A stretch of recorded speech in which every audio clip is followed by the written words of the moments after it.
हैं transitive verb और intransitive verb किसे कहते हैं। ट्रांजिटिव वर्ब और इंट्रांजिटिव वर्ब को समझने से पहले हमको यह समझना है कि वर्ब किसे कहते हैं।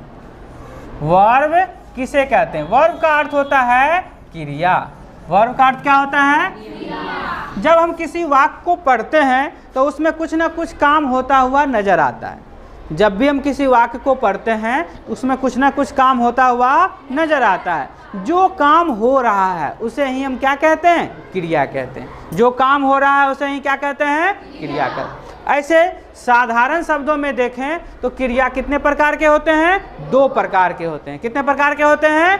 2 प्रकार। एक सहायक क्रिया और एक मूल, मेन वर्ब जिसे कहते हैं, मूल क्रिया। जो मूल वर्ब का मुख्य क्रिया जो होता है उसकी जो सहायता करता है उसे क्या कहते हैं? सहायक क्रिया। उसको एक्सिलरी वर्ब भी कहते हैं। क्या कहते हैं? एक्सिलरी वर्ब भी कहते हैं। जैसे कि is, am, are, was, were, has, have, had, shall, will, must, should, go, may, can, इस प्रकार से ये सब क्या हैं? एक्सिलरी वर्ब हैं, या इसे हम सहायक क्रिया हेल्पिंग वर्ब कहते हैं। क्या कहते हैं? हेल्पिंग वर्ब कहते हैं। जो मुख्य वर्ब की सहायता करता है उसे क्या कहते हैं? सहायक क्रिया। जैसे देखिएगा, घर जब बन रहा होता है तो एक मिस्त्री होता है और उसकी सहायता के लिए मजदूर होते हैं, जिसको क्या कहते हैं? हेल्पर कहते हैं। क्या कहते हैं? वह सहायता करता है उसके कामों को, काम करता नहीं है, उसके कामों में क्या करता है? सहायता। ईंट जोड़ने का काम मिस्त्री ही करता है, लेकिन ला कर देना, मसाला बनाना, ये सब सहायक करने वाले काम करते हैं, उसको कहते हैं हेल्पिंग वर्ब। तो हेल्पिंग वर्ब जो होता है, जैसे कि एक उदाहरण लेते हैं, is, am, are, was, were, ये सब क्या है? Helping verb. हेल्पिंग वर्ब कभी कभी वाक्यों में मेन वर्ब की भूमिका भी निभाता है। किसकी भूमिका निभाता है? मेन वर्ब की भूमिका भी निभाता है। जैसे लिखे, Ram is going to Patna. क्या लिखे? Ram is going to Patna. Ram Patna जा रहा है। राम पटना, इसमें मुख्य क्रिया क्या है? जाना। मुख्य क्रिया क्या है? जाना है। उसकी यह इज जो है सहायता कर रहा है। इज क्या कर रहा है? सहायता कर रहा है। जो हेल्पिंग वर्ब होता है उसको अपने आप में या स्वतंत्र रूप में अपना अर्थ व्यक्त नहीं करता, वह सिर्फ टेंस और भाव या स्टेट को ही शो करता है। जबकि मुख्य क्रिया जो होती है अकेले में भी अपना अर्थ रखता है। जो मेन वर्ब होता है वह अकेले में भी अपना अर्थ रखता है। जैसे खाली कह दिए प्ले, प्ले मतलब क्या हो गया? खेलना हो गया ना। लेकिन सीधा कह दिए इज तो क्या अर्थ हुआ? आर कह दिए तो कोई अर्थ आया? लेकिन प्ले कह देते हैं, गो कह देते हैं, इट कह देते हैं, वॉक कह देते हैं, डांस कह देते हैं, रीड कह देते हैं, टीच कह देते हैं, ये सब क्या है? मेन वर्ब है। क्या है? मेन वर्ब है। यह स्वतंत्र में भी अपना अर्थ रखता है, अकेले में भी अपना अर्थ रखता है। तो इस वाक्य में इज जो है वो कौन सी क्रिया है? हेल्पिंग वर्ब है। और गो कौन सी क्रिया है? Main verb. लेकिन जब हेल्पिंग वर्ब अकेले आता है तो उसे कहते हैं मेन वर्ब। जैसे लिखे, Ram is good. Ram is a good boy कर देते हैं। Ram is a good boy. इस वाक्य में कोई मेन वर्ब नहीं आया है। इस वाक्य में कोई मेन वर्ब आया है? तो यह अकेले जब आएगा तो मेन वर्ब की भूमिका में होगा। जब अकेले आएगा तो सीधी बात तो समझ लीजिए कि आप अपने घर में 4 आदमी हैं और आपके पिताजी आपके घर का क्या है? गार्जियन है। आपका गार्जियन है ना पिताजी। लेकिन आप 4 आदमी में आप सबसे छोटे हैं। आप सबसे छोटे हैं। पिताजी नहीं रहते हैं तो कोई काम का निर्णय कौन लेता है? आपकी माँ लेती है। और आपके माँ और पिताजी नहीं हैं तो आपकी जो बड़ी बहन है या आपके बड़े भाई हैं, कोई काम का निर्णय कौन लेते हैं? आपके भाई लेते हैं। अभी तीनों में से कोई नहीं रहेगा। हम आपके घर पे गए तो हमको कुर्सी पर बैठने दीजिएगा, चाय पिलाइएगा, नाश्ता कराइएगा, इसका निर्णय कौन लेगा? खुद लेंगे। जब आप अकेले हैं तो खुद निर्णय लेते हैं ना। लेकिन आप अकेले नहीं हैं, आपके पिताजी हैं, तो बात करने के लिए कौन आएगा? पिताजी आएंगे। नहीं आएंगे? पिताजी नहीं है तो पहले माँ आएगी, तब ना आप आइएगा। तो मुख्य भूमिका में कौन होंगे? आपके पिताजी या तो माँ। उसी प्रकार वाक्य में जब मेन वर्ब होता है तो वह खुद काम करता है। जब मेन वर्ब नहीं होता है तो हेल्पिंग वर्ब मुख्य वर्ब की भूमिका में काम करता है। इस बात को समझ गए?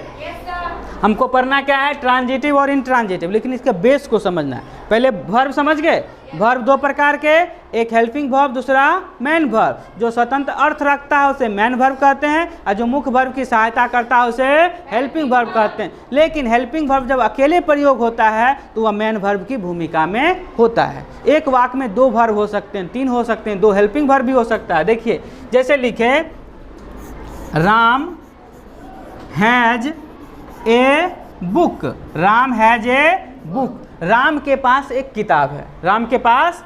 इस वाक्य में हैज जो है कौन सा वर्ब है? मैन वर्ब है। कौन सा वर्ब है?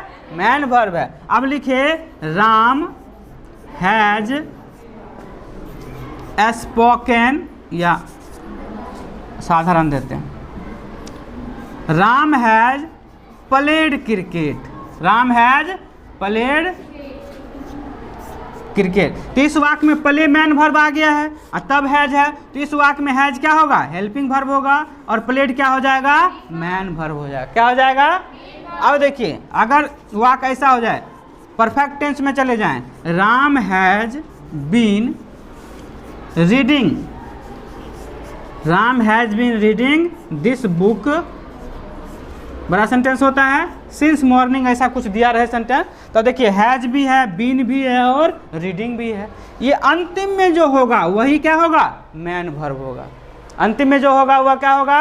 मैन। अब ये दोनों क्या हो जाएगा?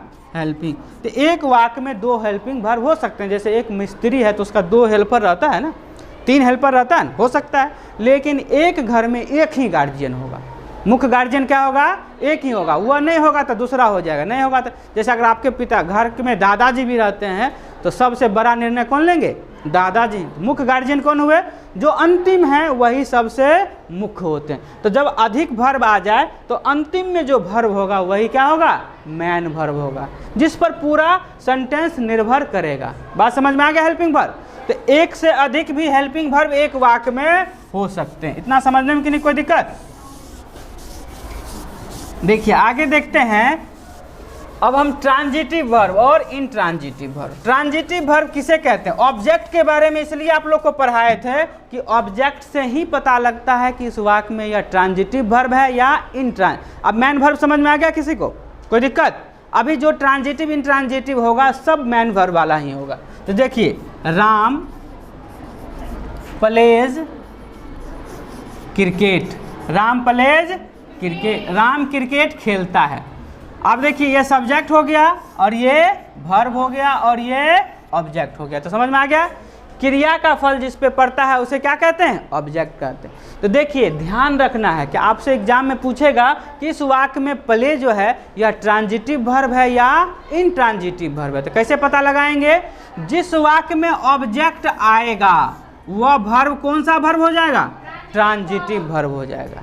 जिस वाक्य में जो वाक्य ऑब्जेक्ट के साथ आ रहा है, जो वाक्य ऑब्जेक्ट, आसान है, ऑब्जेक्ट पता लगाना सीख गए तो ट्रांजिटिव वर्ब सीख गए। ऑब्जेक्ट इसमें पता लग गया कि ऑब्जेक्ट है तो ट्रांजिटिव वर्ब, ऑब्जेक्ट नहीं है तो ट्रांजिटिव वर्ब नहीं होगा, इंट्रांजिटिव। जैसे कहे Ram plays in the field, Ram plays in the field. इस वाक्य में ऑब्जेक्ट है? नहीं है। इस वाक्य में ऑब्जेक्ट है?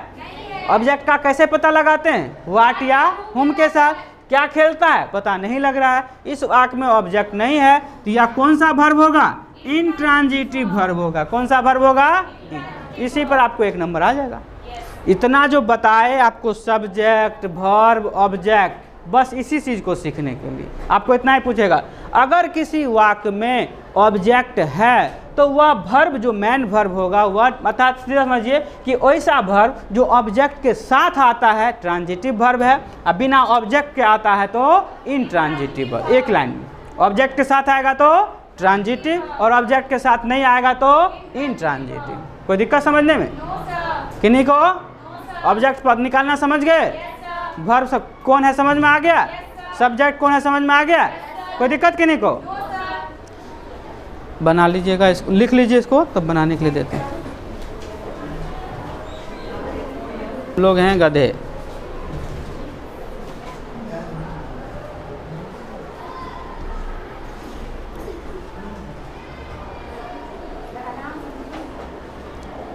आज आप लोग को पॉलिटी भी पढ़ाएंगे अब मूल अधिकार पढ़ाएंगे, मूल अधिकार के बारे में। कोई आपको मार पीट नहीं सकता है, आपका मूल अधिकार है, लेकिन आप लोग को खूब पीटेंगे आज, देखिए।